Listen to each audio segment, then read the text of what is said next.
with today's most important and breaking news. Daily Decode News begins now.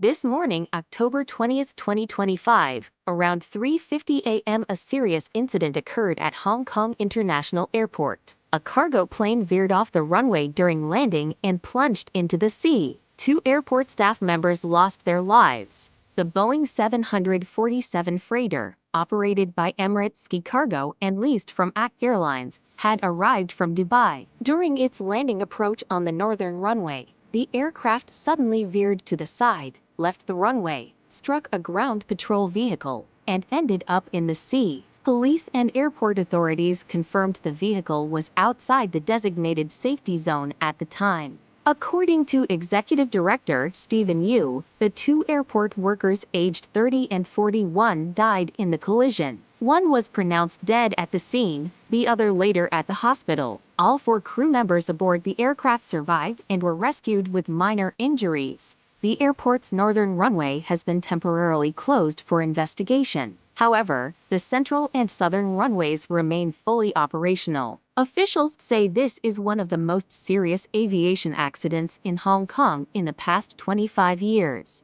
Authorities are now investigating the cause of the crash. Weather conditions were reported to be stable, no strong winds or heavy rain. The Air Accident Investigation Authority will examine the aircraft's data recorders, crew actions, and mechanical performance. Today's tragedy is a reminder that even the most advanced aviation systems require constant vigilance and safety awareness. The health and safety of every crew member and ground worker must always come first. Our deepest condolences to the families of those who lost their lives. October 20th, 2025, former U.S. President Donald Trump announced that the Gaza ceasefire is still in place, even as Israel and Hamas accuse each other of breaking the deal. The ceasefire, which began earlier this month, was designed to halt nearly 2 years of devastating conflict. It included the release of hostages and the delivery of humanitarian aid into Gaza. Since the ceasefire began, multiple violations have been reported. The Israeli army claimed Hamas militants attacked their troops, while Hamas denied any involvement. Civilians in Gaza continue to suffer as tensions remain high. Speaking to reporters aboard Air Force One, Trump said, "Yes, the ceasefire is still in place, but we are monitoring the situation closely. Some rogue elements may be behind these incidents." Israel later reaffirmed its commitment to the truce, allowing aid convoys to enter Gaza. Egypt and the United Arab Emirates have also kept up diplomatic efforts to sustain the fragile peace. Despite these reassurances, experts warn the ceasefire remains unstable.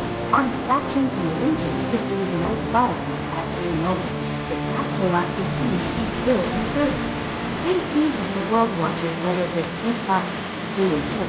This is the latest on the Gaza conflict.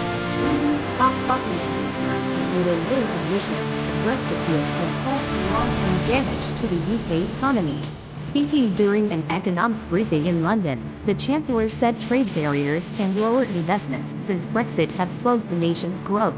He noted that businesses are struggling with new export rules and rising costs, while European partners are moving ahead more quickly.